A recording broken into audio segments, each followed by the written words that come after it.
My husband dragged me to the high society gala just to impress his new business associates. "Stay in the back," he hissed, tightening his grip on my arm. "Your dress is embarrassing." For 25 years, I had learned to make myself invisible. But tonight, everything was about to change in ways he could never have imagined. For a quarter of a century, I lived in the shadow of his towering ambition, sacrificing my own career, my passions, and my self-worth to fund his endless ascent up the corporate ladder.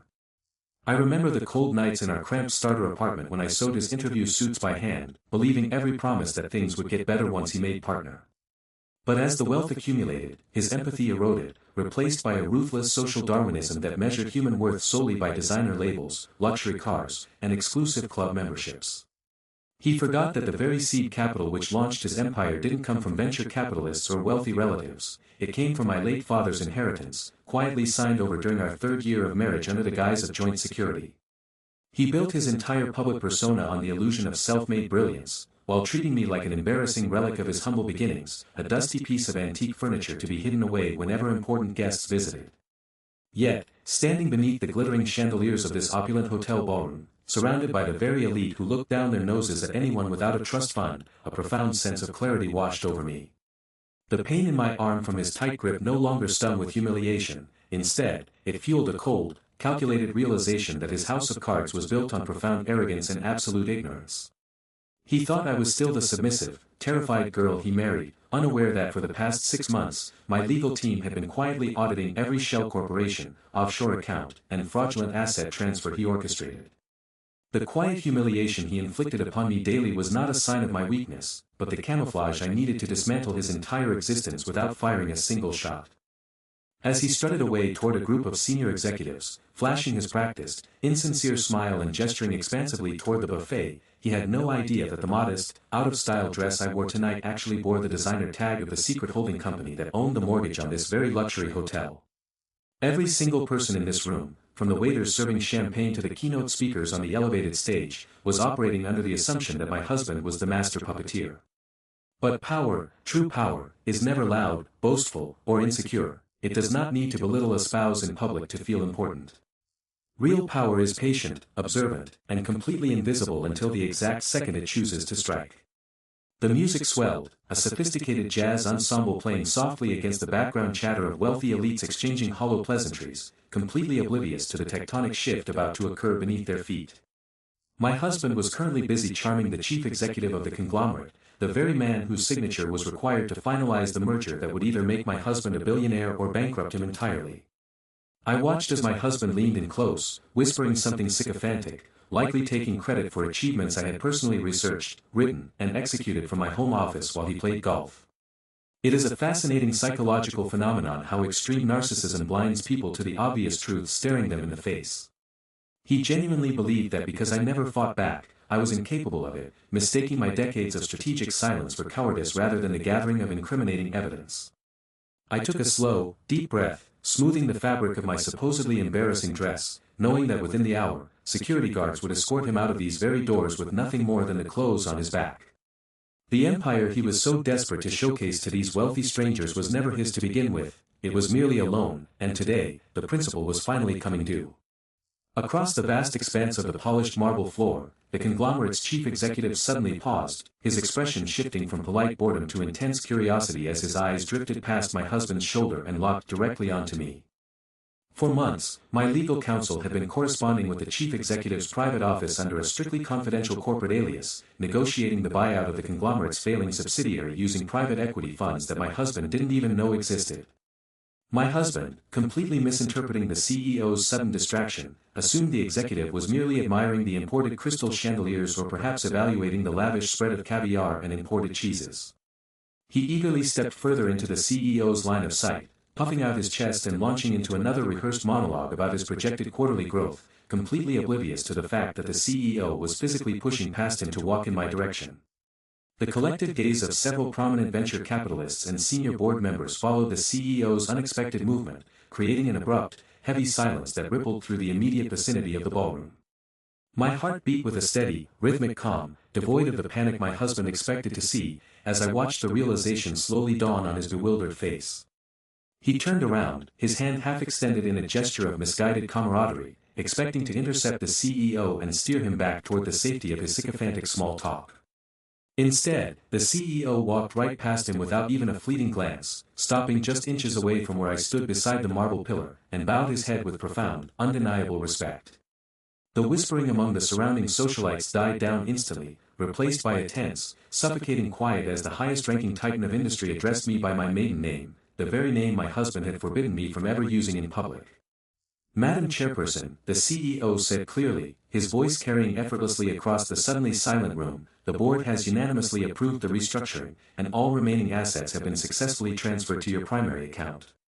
My husband froze, his smile locked in a grotesque caricature of corporate charm, his eyes darting frantically between the CEO and myself as his brain struggled to compute a reality that defied every rule of his arrogant worldview.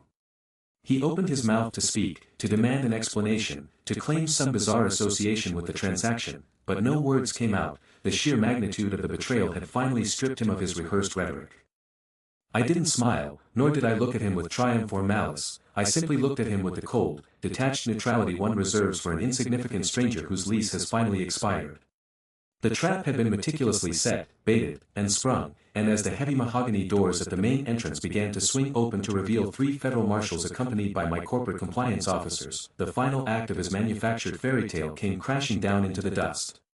The chaotic murmurs among the guests swelled into an audible wave of shock as the marshals stepped purposefully across the threshold, their badges gleaming under the brilliant chandeliers.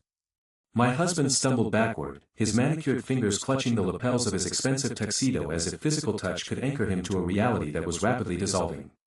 He tried to muster his usual authoritative tone, stammering demands for identification and threatening lawsuits he no longer had the financial backing to sustain.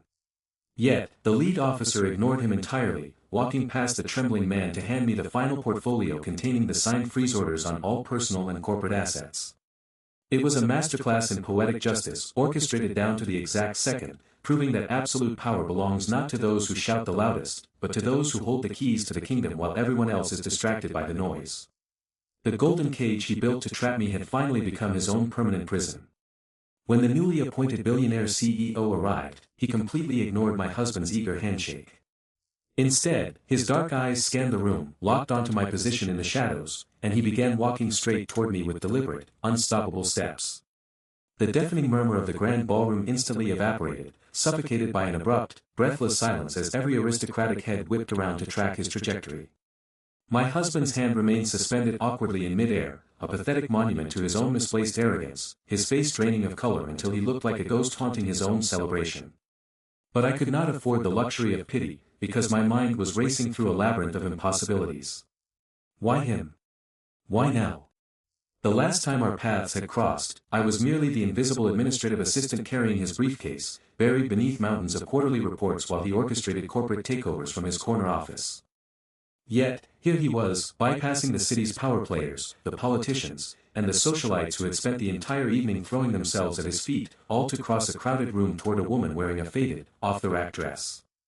Every step he took hammered against the marble floor like a countdown to an explosion, each second stretching into an eternity as my heart slammed violently against my ribs. What secrets was he about to unearth? And more importantly, how would the man who had abandoned me at my lowest point handle the crushing reality that the billionaire he so desperately wanted to impress was actually here for me? Stay with me, because what he whispered next into the dead silence of that room is about to unravel a deception so profound, it will change everything you thought you knew about loyalty, power, and revenge. The psychological warfare of that exact moment cannot be measured merely in seconds, but in the seismic shifts of power playing out across the faces of everyone in attendance. Consider the sheer architectural fragility of high society. It is a castle built entirely on the quicksand of superficial alliances, conditional respect, and ruthless opportunism. My husband had spent the better part of a decade mastering this superficial game, trading his integrity for invitations, leveraging my silent labor to climb a corporate ladder he was fundamentally unqualified to conquer. He believed that power was something you could buy with a tailored suit, an expensive watch, and an arrogant smirk. But true power, the kind that makes giants tremble and empires crumble, operates on an entirely different frequency. It is anchored in substance, in memory, and in debts that can never truly be repaid through conventional currency. As the CEO closed the final few feet between us, the collective intake of breath from the surrounding elite sounded like a gathering storm. They were desperately trying to recalculate the social hierarchy in real time, their minds racing to connect the dots between the elusive titan of industry and the supposedly insignificant woman standing quietly at the edge of the room. My husband finally dropped his outstretched hand, the realization slowly bleeding into his eyes that his entire universe was built on a foundation of sand, and the tide had just come in. But do not think for a second that this was merely about romantic vindication or a dramatic reunion. It was something far more calculated, a meticulously orchestrated reckoning years in the making. Years ago, when I was forced to quietly resign from my position to cover up a financial scandal engineered by the very men now sipping champagne around us, I made a silent vow. I realized then that the corporate world does not reward hard work or loyalty, it rewards survival and the ability to outmaneuver the predators in your own backyard. While my husband was busy posing for photographs and rehearsing sycophantic praise, I was quietly laying the groundwork for a masterclass in corporate governance and absolute legal dismantling. Every document he ever stole credit for, every merger he bungled, and every unethical backdoor deal he brokered had been meticulously documented and safely stored beyond his reach.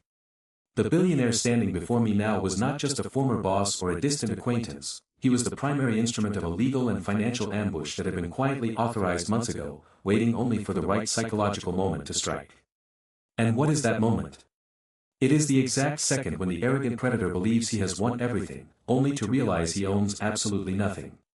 But before you assume you know how this tragicomedy concludes for my dear husband, consider the deeper question that keeps me awake at night. What happens when the dust finally settles and the empire is reclaimed? Is revenge truly the sweet release we imagine, or is it just the beginning of a much heavier burden? Stay right where you are, because the very first words the CEO uttered to me did not expose the corporate conspiracy, they revealed a personal betrayal that goes back much further than our time in the office, involving a secret family pact that my husband thought he had buried forever in the grave of all places. The sudden realization hung in the stifling air like a physical weight, forcing every onlooker to hold their breath as the billionaire finally breached the final barrier of space between us. His expression was not one of cold corporate authority, but carried a chillingly familiar warmth, the look of a man who held all the cards and knew precisely which one would utterly shatter the fragile illusion my husband had meticulously constructed over the years. To truly understand the magnitude of what was about to unfold, we must examine the intricate psychology of desperation that drives men like my husband to trade their humanity for a seat at the table of the elite. They believe that by casting aside those who carried them through their darkest valleys, they secure an unshakable ascension to the top. Yet, history repeatedly proves that empires built on betrayal and the exploitation of silent labor are inherently hollow, waiting only for a single well-placed catalyst to collapse into absolute ruin. As the CEO lifted his hand, not to shake, but to gently brush past the trembling executive who still stood frozen in utter disbelief, the murmurs died down entirely, replaced by the deafening sound of reckoning. But do not blink, because the secret about to be exposed extends far beyond stolen balance sheets or fraudulent mergers. It strikes directly at the core of a hidden lineage that my husband went to unimaginable lengths to erase from existence. What drives a person to sacrifice their own flesh and blood for the hollow applause of strangers who would forget their name by morning? And more importantly, as the CEO leaned in close enough for his breath to brush against my ear, what was the devastating ultimatum he whispered that made the color drain permanently from my husband's face? Keep watching very closely, because the twist waiting for you in the next breath will completely redefine everything you thought you knew about justice, karma, and the ultimate price of relentless ambition. It is a psychological truth that those who inflict the deepest wounds often possess the shortest memories, comfortably erasing their own cruelty the moment success grants them immunity. My husband stood there, still trapped in the delusion that his charm could rewrite history, completely blind to the fact that the architecture of his downfall was already fully assembled and waiting for his final misstep. But why do we find such dark fascination in the collapse of the undeserving?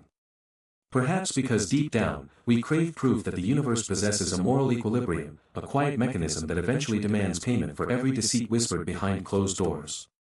The billionaire's lips parted, and in that fragile microsecond before the silence broke, I caught the unmistakable glint of absolute triumph in his eyes.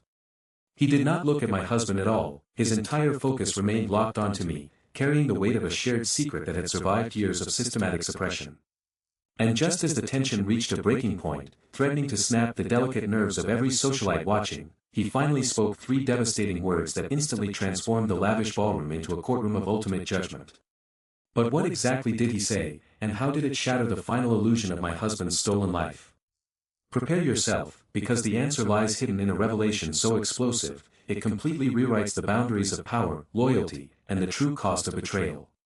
He stopped right in front of me, ignoring the gasps of the surrounding elites. Taking my trembling hands in his warm palms, he whispered with a choked voice, "I've been searching for you for 30 years. I still love you." Across the room, my husband dropped his champagne flute, shattering the silence. The sound of breaking crystal felt like a thunderclap inside the opulent ballroom, instantly freezing the laughter of the socialites and erasing the smug, arrogant sneer that had permanently etched itself onto my husband's face just moments before. He stood paralyzed, his jaw practically unhinged, staring in absolute disbelief at the scene unfolding before him, not because a wealthy stranger had approached his wife, but because that stranger happened to be billionaire industrialist Arthur Vance, the very man whose multi-billion-dollar partnership my husband had spent the past 12 grueling months trying to secure by any means necessary. The irony was suffocating, thick enough to cut with a knife, yet the deeper psychological shockwave rippling through my mind was far more overwhelming. For 30 long years, I had carried the invisible weight of being an unwanted orphan, a ghost wandering through life without a true anchor, believing with every fiber of my being that I had simply been abandoned by a world that had no room for me. Every single day of my marriage, I had endured the relentless belittling, the casual emotional abuse, and the suffocating gaslighting from a man who constantly reminded me that I was a nobody, a charity case he had reluctantly rescued from obscurity. But in this one surreal fraction of a second, the entire architecture of my reality was violently dismantled. Arthur Vance, a titan of industry, a man whose shadow loomed over global markets, was looking at me not with the cold indifference of a stranger, but with a well of raw, agonizing parental grief and unconditional adoration that defied all logic. How was this even possible? Why had the universe hidden this colossal truth from me through decades of agonizing struggle, only to detonate it right here, in the most humiliating theater of my husband's shallow ambition? My mind raced through a labyrinth of forgotten childhood fragments, desperately trying to connect the dots between the pristine silver cufflinks on Arthur's tailored cuffs and the faded Polaroid photograph my adoptive mother had locked away in a rusted tin box, a photo I was never allowed to touch, depicting a desperate man crying over an empty crib.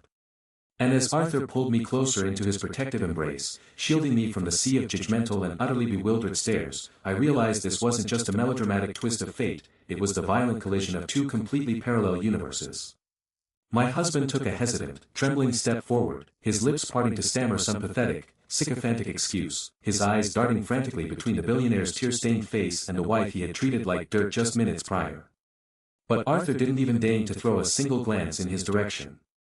Instead, he reached into his breast pocket, pulled out a heavy, monogrammed leather folder, and handed it to his chief legal counsel who materialized instantly from the shadows. What was inside that portfolio?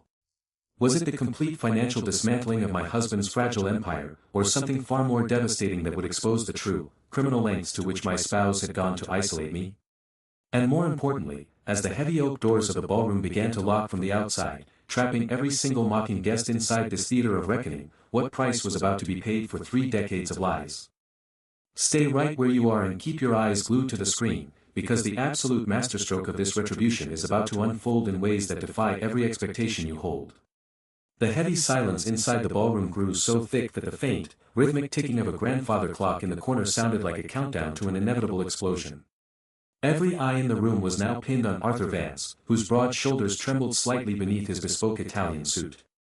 He ignored the whispers spreading like wildfire among the elites, refusing to release my hands as if letting go even for a fraction of a second would cause me to vanish back into the cruel, agonizing void of the past 30 years. My husband, meanwhile, had managed to close the distance by a few hesitant paces, his face draining of every last drop of color until he resembled a walking corpse.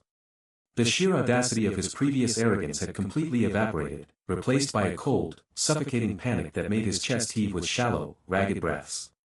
He opened his mouth, desperately trying to summon the oily charm he usually reserved for high-stakes investors, stammering out a hollow, trembling apology.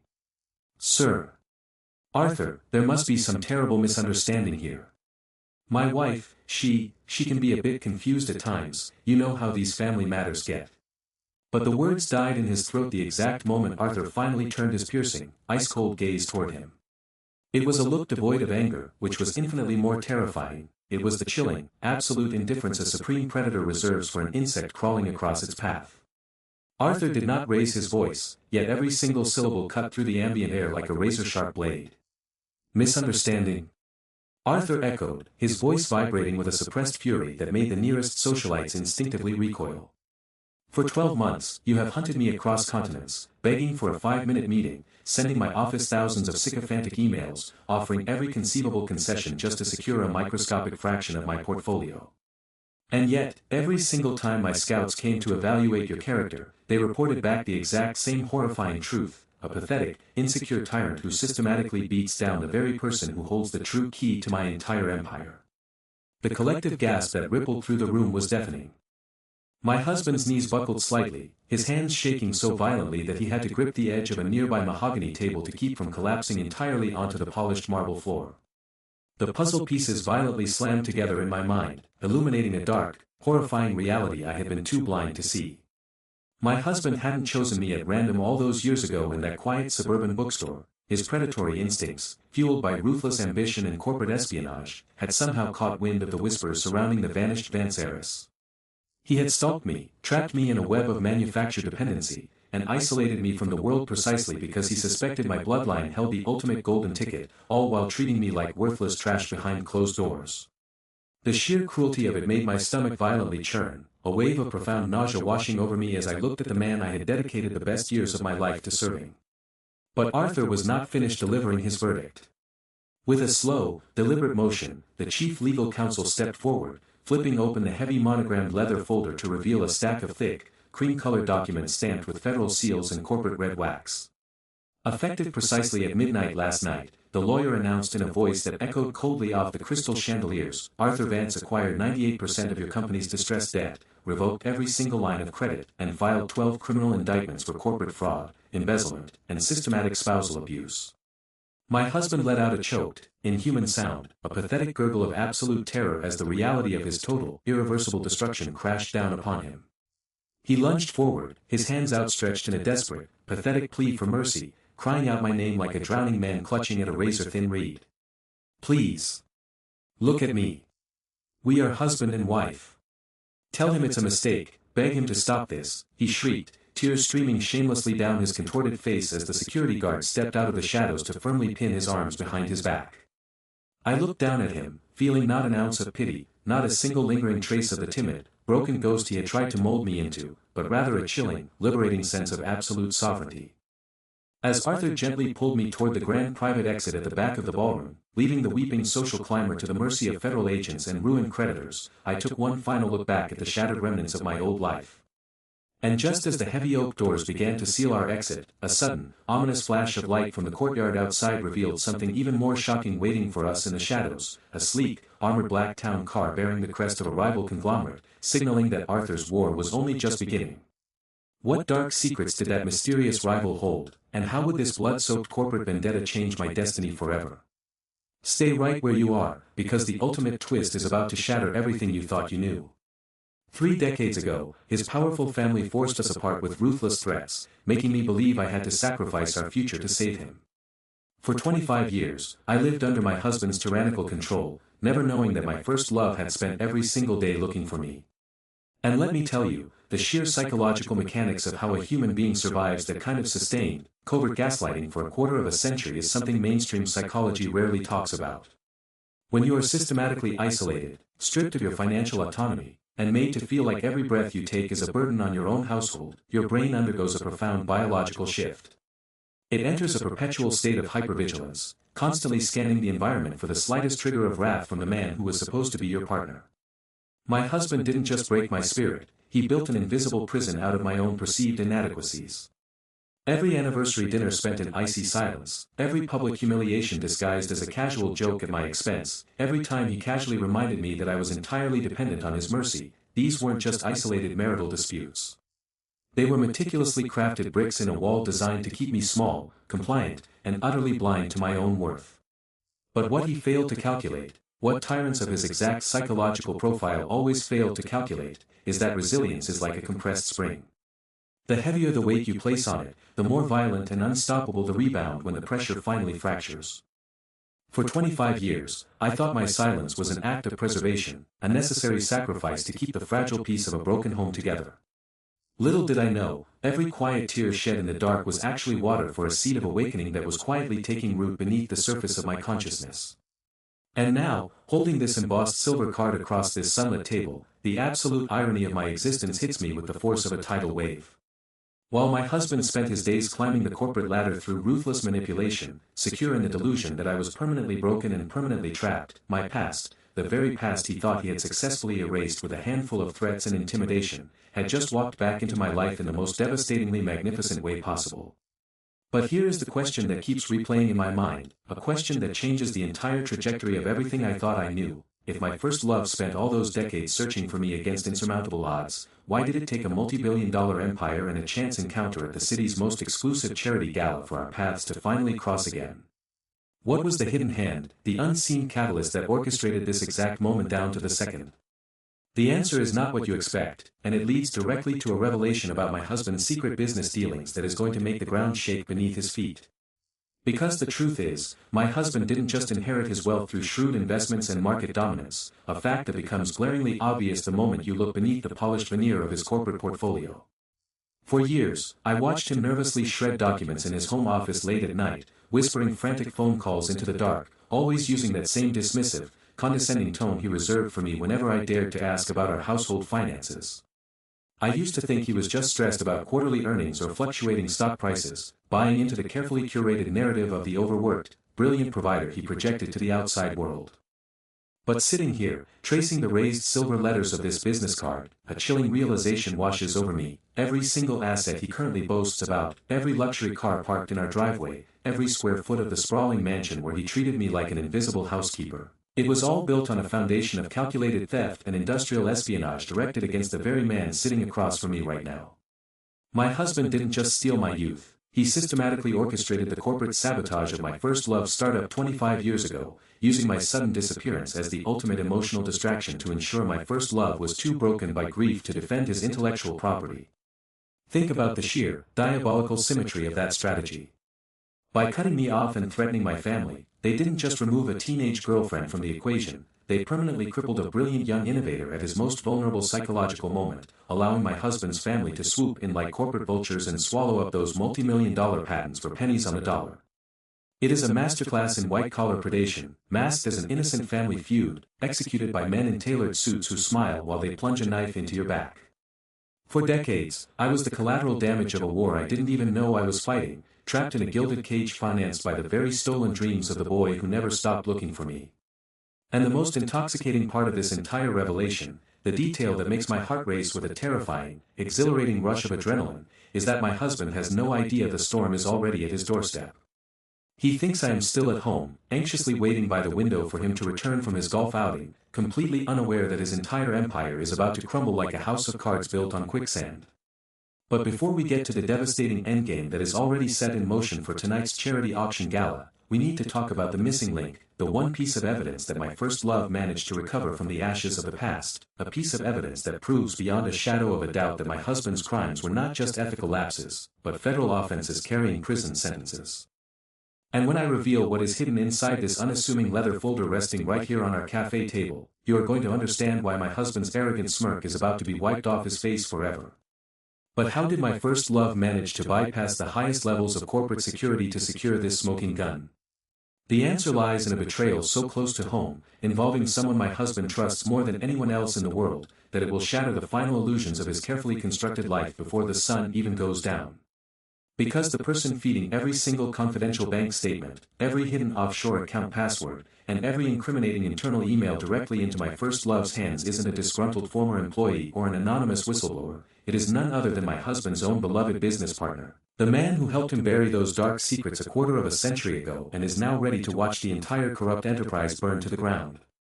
For months, while my husband was busy gloating over his latest stock market acquisitions and bragging about his untouchable status at our country club dinners, his closest ally was quietly building an airtight case against him, meticulously cataloging every fraudulent transaction with the cold, calculating precision of a surgeon.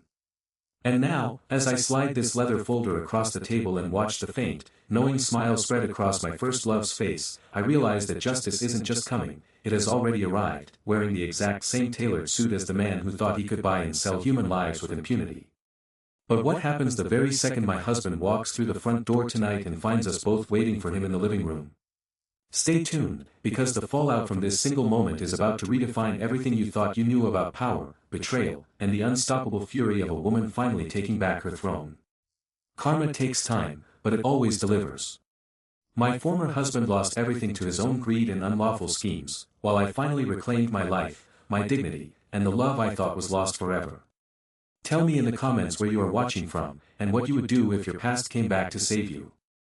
Looking back, that night at the gala was merely the catalyst, the sharp turning point where the fragile illusion he had built on my silence finally shattered into a million irreversible pieces. He had spent years conditioning me to believe that my worth was tethered solely to his approval, locking my architectural designs away in a drawer while slapping his own name on the blueprints to secure promotions in an industry built on cutthroat ambition. He thought he was untouchable behind his tailored tuxedo and his hollow charm, completely blind to the foundational flaws in his own character. What he never understood, what toxic people in positions of power structurally fail to comprehend, is that oppression does not extinguish talent, it merely compresses it under immense pressure until it transforms into something diamond-hard and unbreakable. When the federal investigators finally stepped through those double doors, they weren't just executing a warrant for financial fraud and corporate espionage, they were executing the inevitable balance of a universe that detests a vacuum of justice. Every falsified ledger, every coerced signature, and every midnight meeting where he traded his morality for a corner office had been meticulously documented, not by me, but by the very system of greed he trusted to protect him. Greed, you see, has a fatal architectural flaw. It always builds on sinking sand, prioritizing height over structural integrity. While he was busy climbing the corporate ladder by stepping on everyone in his path, he neglected to realize that the rungs he was standing on were being sawed off from the inside by his own accomplices. And when the crash finally came, it was absolute, leaving nothing behind but the hollow echo of his own arrogant laughter. Standing here today, bathed in the natural morning light of a firm I built from the ground up, with my name proudly emblazoned on the glass doors and my true partner sharing this horizon with me, I realized that the greatest revenge was never about retribution. It was about reconstruction. It was about taking the shattered remnants of a life that someone else tried to demolish and using those exact shards to build a fortress of independence and unshakable self-worth. If you are currently sitting in a room where your voice is being muted, where your contributions are being systematically erased by someone who feels threatened by your brilliance, let this be your blueprint. Do not fight them on their terms. Do not lower yourself to their chaotic level. Instead, quietly master your craft, document your truth, and lay your own foundation in secret. Because when the walls finally cave in, and they always do, you want to make sure you are standing on the outside looking in, holding the keys to the entire building. True empowerment is not about the applause you receive when you reach the top, but the quiet resilience you cultivate during the darkest hours when no one is watching. It is about understanding that your mind is your most valuable asset, one that no contract, no controlling partner, and no biased institution can ever truly confiscate. When you stop seeking validation from those who benefit from your invisibility, the entire dynamic of power shifts. You realize that the very traits they weaponized against you, your empathy, your meticulous attention to detail, your patience, are actually the master keys to outlasting them. They rely on impulsive arrogance, you rely on calculated strategy. They burn bridges to cover their tracks, you build bridges to connect with allies who recognize your true worth. Look at how the corporate landscape actually functions. Empires built on exploitation are inherently fragile because they lack a core of genuine trust. When the pressure mounts, the people at the top are completely alone, surrounded only by mercenaries waiting for the right moment to abandon ship. But when you build your life on integrity, competence, and self-respect, you attract a network of individuals who elevate you precisely because you elevate them. This isn't just about professional success or financial independence, it is a profound psychological realignment. It is the moment you look in the mirror and finally recognize the architect staring back at you, not as a survivor of someone else's storm, but as the creator of your own unstoppable destiny. So, as you close this chapter and look out toward your own horizon, remember that every setback, every sleepless night, and every unfair dismissal was never meant to break you. It was simply the universe clearing away the debris so you could finally lay the foundation for something magnificent. Keep your standards high, your vision clear, and your blueprint entirely your own. Every single master builder throughout history understood a fundamental law of physics: you cannot construct a skyscraper on a foundation of shifting sand. Yet, that is precisely what toxic control freaks attempt to do in both their professional networks and personal relationships, believing that intimidation can substitute for actual structural integrity.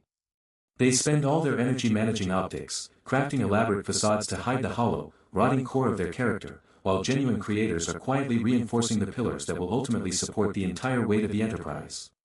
When you shift your perspective from being a victim of circumstance to being the general contractor of your own reality, the fear instantly evaporates.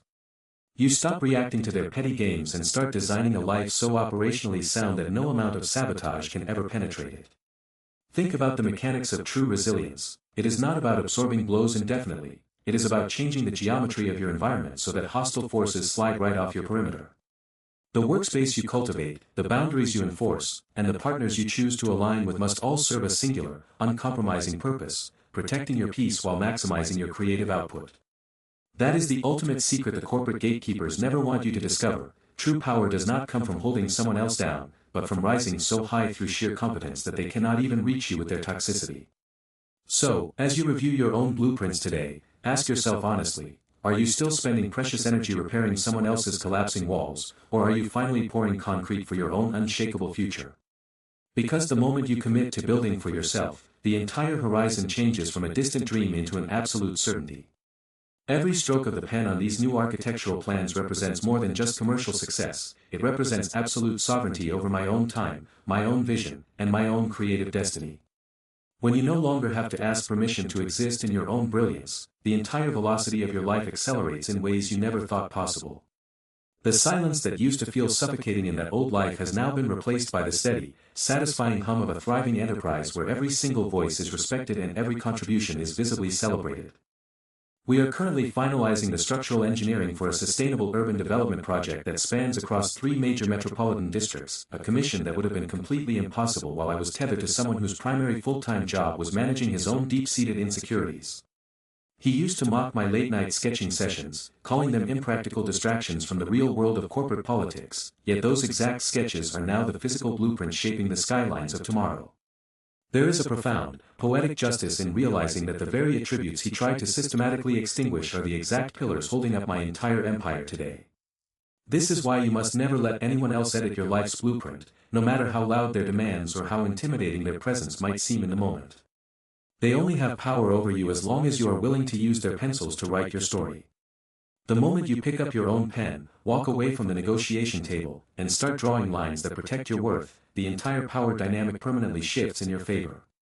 Look around at the people who truly support you, the mentors who challenge your intellect, the colleagues who celebrate your victories without jealousy, and the partners who stand shoulder to shoulder with you when the storms roll in. That is your real ecosystem, and no amount of corporate espionage or gaslighting can ever dismantle a network built on mutual respect and shared integrity. So as we finalize these blueprints and prepare for the groundbreaking ceremony next month, I want to leave you with one final thought: never apologize for outgrowing a room that was designed to keep you small. Your mind is a masterpiece, and masterworks were never meant to be locked away in a drawer, they were meant to change the world. Keep building, keep rising, and never let anyone make you forget the immense power of your own design.